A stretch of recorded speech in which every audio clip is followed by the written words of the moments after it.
Од кога граѓаните на Скопје може да започнат да се возат бесплатно се уште е енигма.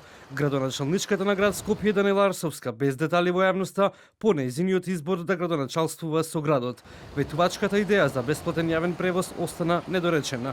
Телевизија 24 побара одговори на 11 прашања од градоначалничката Арсовска, меѓу кои и прашањата од кога граѓаните на Скопје може да започнат да се возат бесплатно.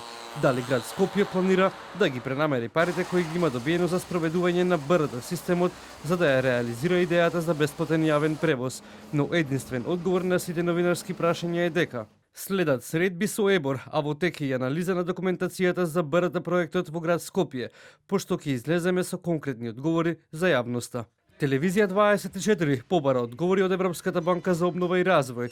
Дали градоначалничката на град Скопје Даниела Арсовска ги информираше представниците на ЕБОР дека планира да не го спроведува проектот за БРТ, кој е ставот на представниците од ЕБОР по однос на ваквата идеја да не се спроведува проектот кој веќе е влезен во процедура за негова имплементација.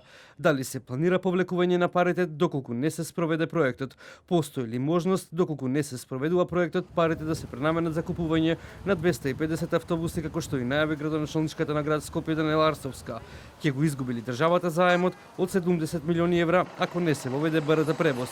Одговорот на ЕБОР е дека Неодамна банката двојно го зголем износот на програмата Зелени градови од 2 милиарди на 4 милиарди евра, како знак за силна определба дека справувањето со урбаните еколошки предизвици во зимните каде што имаме активности е клучен приоритет на банката. Ова ја вклучува и можноста за справување со стратешките цели и приоритети кои се идентификувани во акциониот план на Зелени градови за Скопје.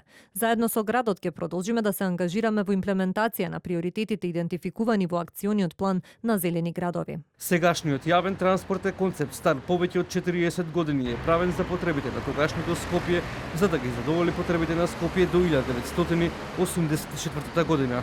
Но денес за град каде стационирани се сите интереси од бизнис до администрација, институции и секојдневна мобилност, градот станува пренаселен, на со тоа Скопје се шири и во површина и во популација. Останува прашањето дали град Скопје ќе ја спроведе идејата за БРТ систем или ќе се пренаменат парите од проектот за да се спроведе идејата на градоначалничката Даниела Арсовска за бесплатен јавен превоз.